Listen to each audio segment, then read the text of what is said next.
আসসালামু আলাইকুম প্রিয় শিক্ষার্থী, যারা অষ্টম শ্রেণীতে বৃত্তি পরীক্ষা দিবা অথবা আপকামিং যে হচ্ছে তোমাদের বার্ষিক পরীক্ষা, তাদের জন্য ইম্পর্টেন্ট আজকের এই ক্লাসটা হতে যাচ্ছে।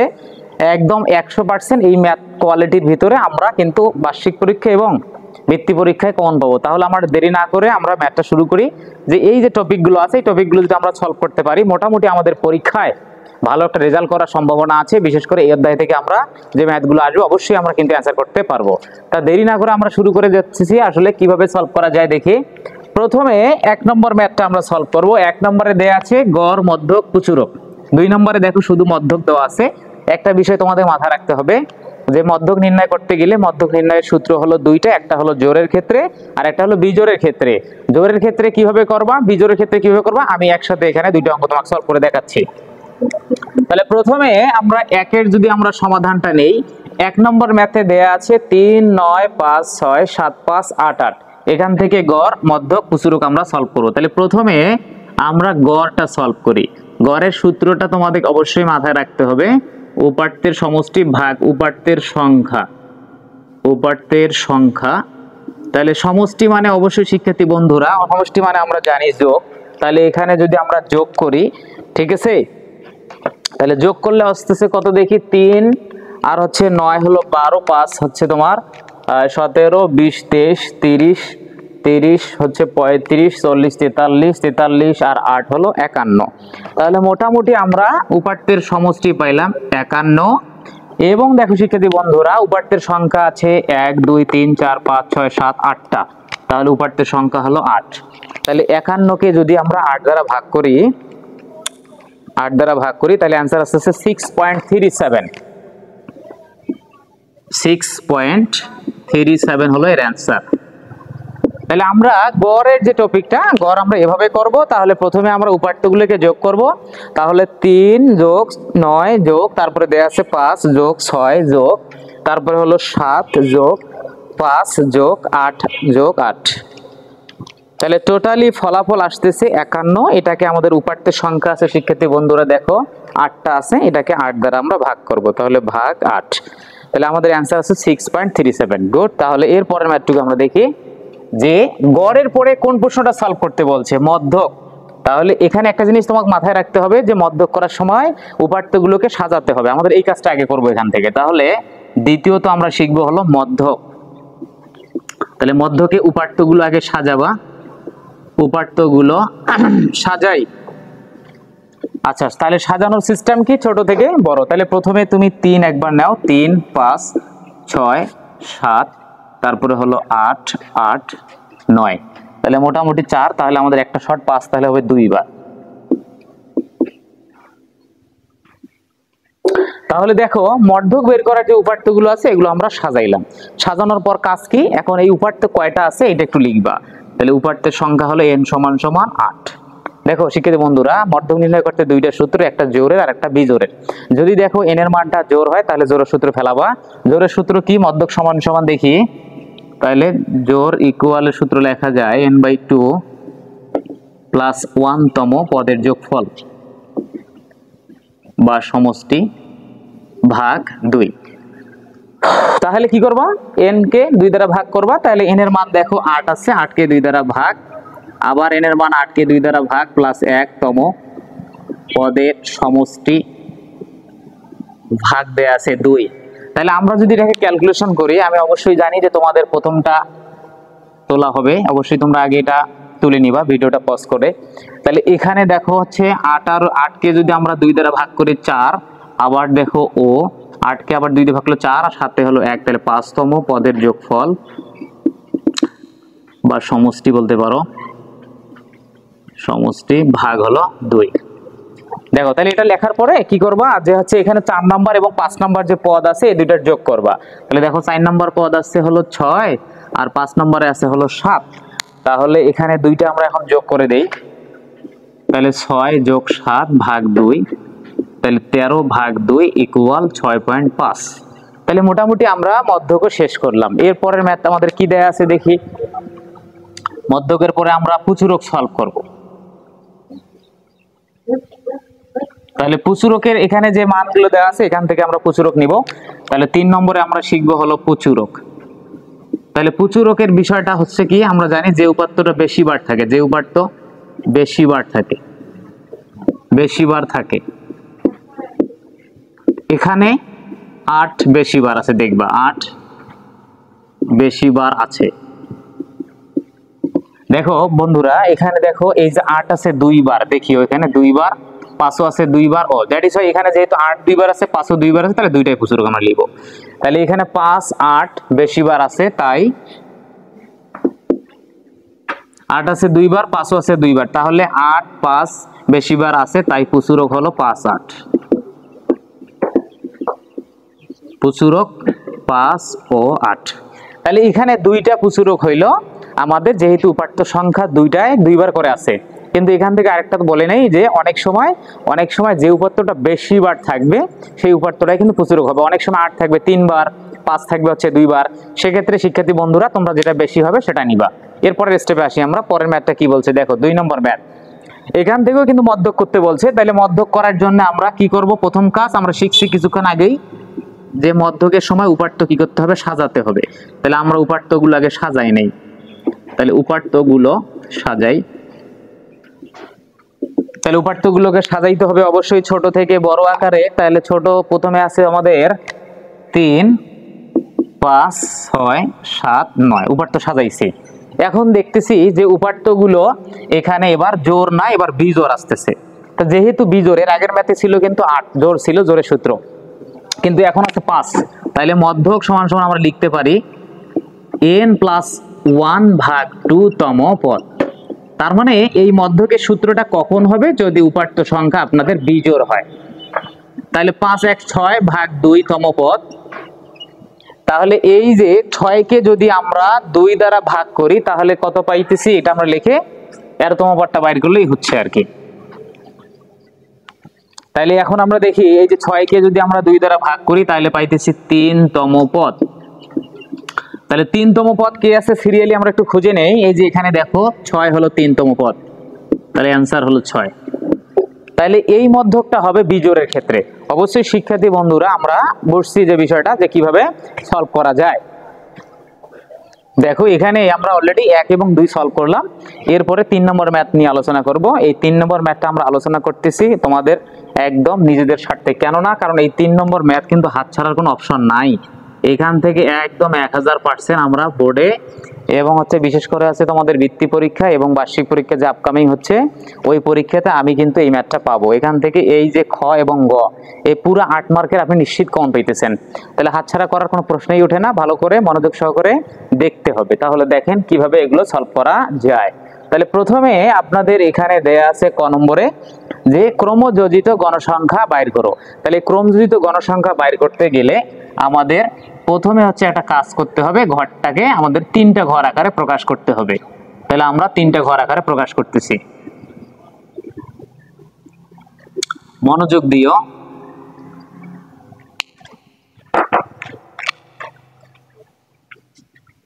আচ্ছা এখানে তোমাদের প্রশ্নে যা থাকবে তাই লিখবা, শ্রেণী ব্যক্তি, তারপরে লিখবা গণসংখ্যা, তারপরে লিখবা ক্রমযোজিত গণসংখ্যা, ক্রমযোজিত গণসংখ্যা।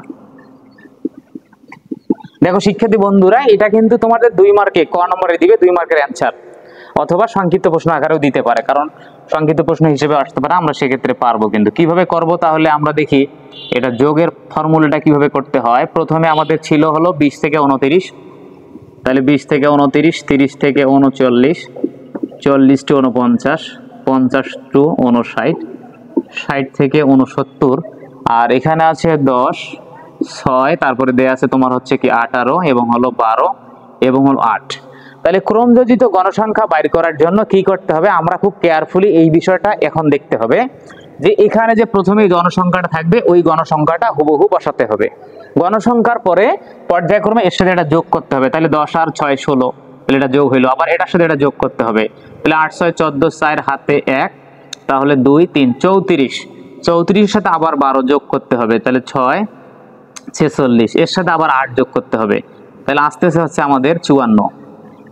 তাহলে দেখো এই টোটালি আমরা ক্রমযোজিত গণসংখ্যাটা কিভাবে বাইর করব। প্রথম সংখ্যাটা হুবহু আমরা ঠিক রাখবো, পর্যায়ক্রমে প্রথম সংখ্যার সাথে আমরা পাশাপাশি নিচের সংখ্যাটা যোগ করবো। তাহলে 10 6 16, 16 18 হলো 34, 34 আর 12 হলো 46, 46 এবং 8 হলো 54। মনে হয় শিক্ষার্থী বন্ধুরা আমরা বুঝেছি। এরপরের পাঠটুকু নিয়ে আমরা আলোচনা করি, যেখানে আমাদের বলা আছে কি দেখো, যে গাণিতিক গড় নির্ণয় করো। তাহলে গাণিতিক গড় নির্ণয় করতে আমাদের ঘর সংখ্যা লাগবে, অবশ্যই আমরা জানি 60টা।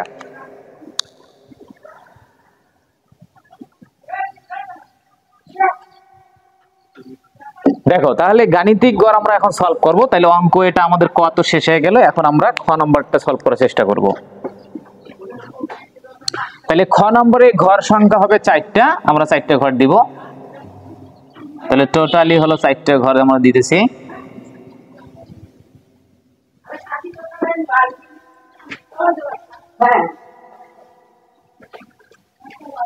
আচ্ছা তাহলে দেখো শিক্ষার্থী বন্ধুরা, এখানে মোটামুটি আমাদের যে যতটুকু মানগুলো লাগে আমরা দিলাম। এখন এই 3 নাম্বার ঘরটাতে আমাদের নাম দিতে হবে মর্ধমান। মর্ধমানের ইংলিশ হলো xi, আর গণসংখ্যার ইংলিশ হলো fi, আর এইটাতে তুমি দিবা xi fi এবং xi fi দুটো একসাথে দিবা। এরপরে এই যে মধ্যমানটা বাইর করবো, আমরা কিন্তু খ নাম্বার সলভ করতেছি, আগেটা ক ছিল এখন খ। তা খ নম্বরে আমাদের বের করতে হবে মধ্যমান। মধ্যমান বের করতে গেলে আমাদের কি করতে হবে, ওই যে শ্রেণীর যে নিম্ন সীমা এবং ঊর্ধ্বসীমা আছে এই দুটাকে যোগ করতে হবে। তাহলে শ্রেণীর ঊর্ধ্বসীমা দেখো কত আছে, ঊর্ধ্বসীমা আছে 29, নিম্ন সীমা আছে 20। তাহলে এই যে 29 আর 20 দুইটাকে যোগ করবা। এটা কি বের করার নিয়ম, এটা হলো মধ্যক বের করার নিয়ম। তাহলে দুইটাকে যোগ করো, যোগ করলে হবে 49। ধরো এখানে আমরা যে একটা দেখাই দেই, ধরো 20, তাহলে যোগ করলে হচ্ছে কত 49 ভাগ 2, তাহলে আমরা পেয়েছি হচ্ছে 24.5। তার মানে মধ্যক বের করার সূত্র কি, এখান থেকে মধ্যক বের করার সূত্রটা তুমি নিজেরাই বানিয়ে দিতে পারো।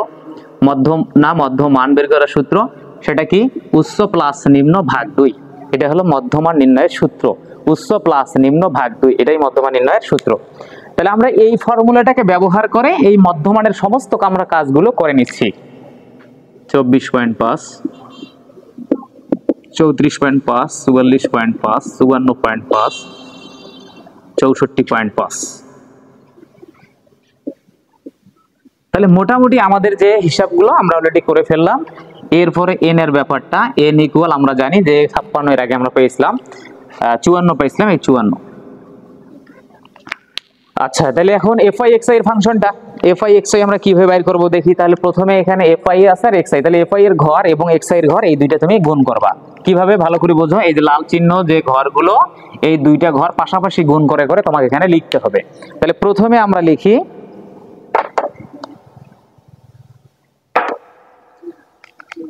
তাহলে 245, তারপরেরটা হচ্ছে আমরা 34.5 গুণন 6, 207, 34.5 গুণন 6, 207। তারপরে দেয়া আছে হলো 44.5 গুণন 18, 801, 801। শিক্ষার্থী বন্ধুরা তাহলে আমরা মোটামুটি এখানে এই যে পাশাপাশি দেখো লাল কালার যে চিহ্নটা, এই দুইটা ঘরকে তোমরা পাশাপাশি গুণ করে করে এখানে ডান পাশে বসাই দিবা। এখন টোটালি আমাদের এখানে যে সূত্রটা ব্যবহার করা হয় সামেশন fi xi, তাহলে সামেশন fi xi এর মধ্যে আমরা এই যে মানগুলো আছে এই মানগুলোকে আমরা যোগ করে লিখবো, দেখি কত আসতেছে।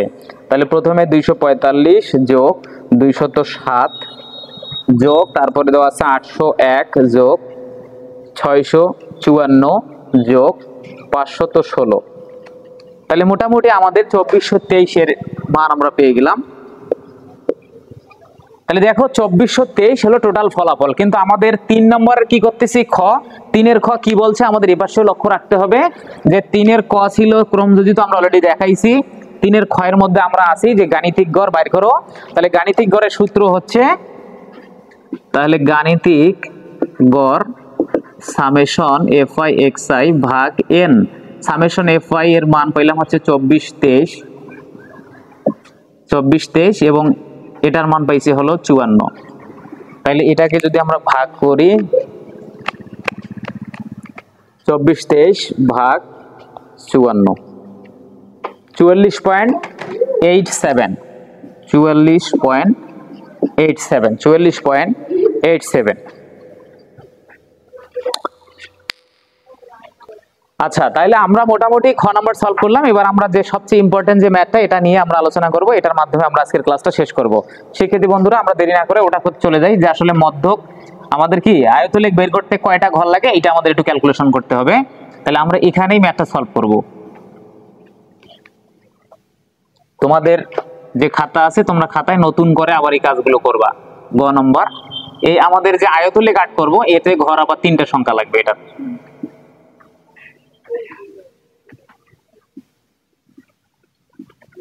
তাহলে এই জায়গায় হবে অবিচ্ছিন্ন শ্রেণী সীমা, অবিচ্ছিন্ন শ্রেণী সীমা। তাহলে অবিচ্ছিন্ন শ্রেণী সীমা লাগতেছে এখানে আমাদের। আচ্ছা, তাহলে অবিচ্ছিন্ন শ্রেণী সীমা তোমরা ভালো করে একটু লিখে নিও, যেহেতু আমি ওখানেই করতেছি, জাস্ট ওখানে একটু কাটাকাটি হয়ে গেল। তো যাই হোক, তোমরা তোমাদের মতো আলাদা আরেকটা পৃষ্ঠা গ নাম্বারটা তোলার চেষ্টা করবা। তাহলে এখন আমাদের এটা যে করতে হবে, যে অবিচ্ছিন্ন শ্রেণী সীমাটা আমরা কিভাবে বাইর করব, এটা একটু শিখতে হবে আমাদের। তাহলে দেখো, অবিচ্ছিন্ন শ্রেণী সীমার ক্ষেত্রে অর্থাৎ আয়তলেখ আঁকার সময় আমাদের এতগুলো ঘর লাগবে না, জাস্ট হচ্ছে যতটুকু মান থাকবে অতটুকু ঘর হইলেই হবে। এটা বের করার জন্য আমাদের একটু মনোযোগ দিতে হবে, সবাইকে খুব ভালো করে দেখতে হবে। যে প্রথম যে সংখ্যাটা আছে, এই সংখ্যা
পর্যায়ক্রমে ধরো প্রথম সংখ্যা আছে 20, 20 থেকে 1 বিয়োগ করবা 19, তারপর 0.5, 30 থেকে 1 বিয়োগ করবা 29.5, 39.5, 49.5, 59.5, এভাবে ফিল আপ করবো।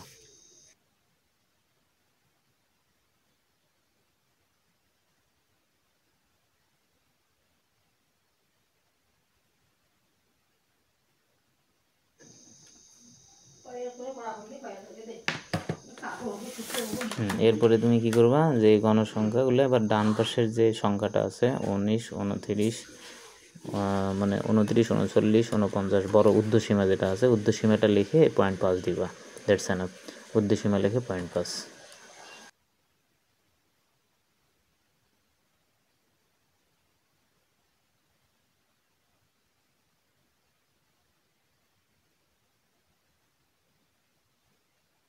তুমি কি করবা, ভূমি অক্ষে দেবো একটা, ওএক্স হলো ভূমি অক্ষ এবং ওয়াই হলো লম্ব অক্ষ, এইভাবে দিতে হবে।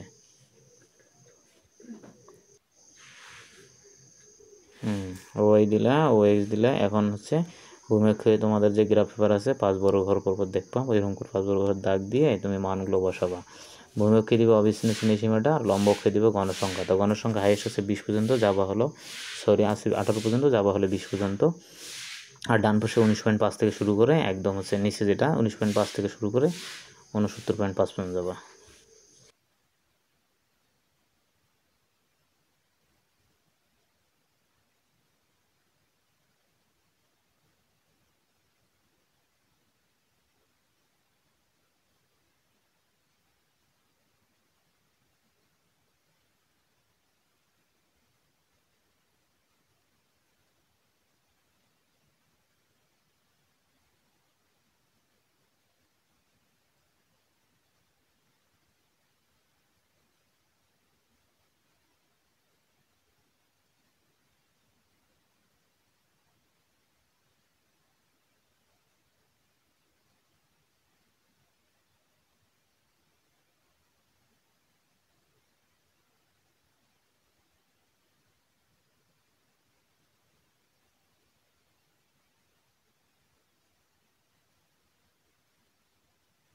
পালা জাস্ট হচ্ছে দেখো প্রথমে আছে 19.5, 19.5 থেকে 29.5 মিলাবা হচ্ছে কত গণসংখ্যা 10-এর সোজায় মিলাইলা। এরপরে দেখো দ্বিতীয়টা আছে 29 পয়েন্ট থেকে 39 আছে কত 6, 6-এর সোজায় যাবা।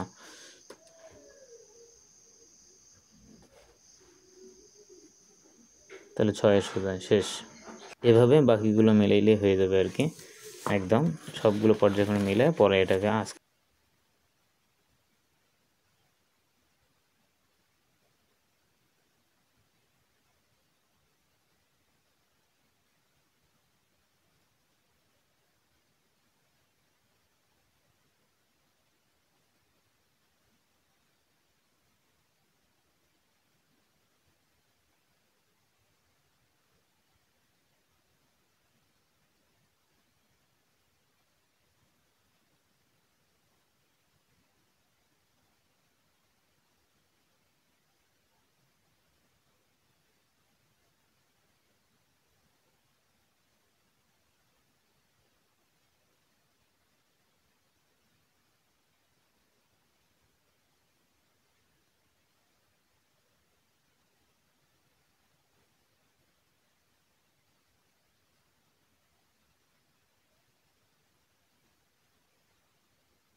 এরপরে তোমাকে ভাষা লিখতে হবে যে ওএক্স ভূমিকে 5 বর্গঘর লিখবা, আবার ওয়াই লম্বকে 5 বর্গঘর লিখবে। যেহেতু গ্রাফ পেপারে তোমার বর্গঘরগুলো ছোট ছোট করে দেওয়া, এই জন্য 5 বর্গঘর ইকুয়াল কত একক লিখো ভূমিকে, শেষে আছে 69 থেকে 59 বিয়োগ করবা, তাহলে 10 একক। এইভাবে কেমনে বের করবা, ওই যে শেষে যে 69 আছে 69 থেকে 59 মাইনাস, এই যে 69 থেকে 59 মাইনাস করলে 10, তাহলে 10 একক।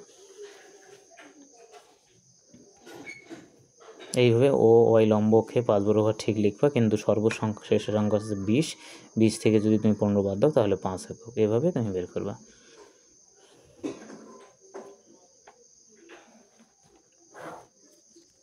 ধরে আয়তের লেগে আঁকা হলো। ঠিক আছে শিক্ষার্থী বন্ধুরা, এভাবে তুমি ম্যাথটা সলভ করলে মোটামুটি ভালো একটা মার্ক পাবা।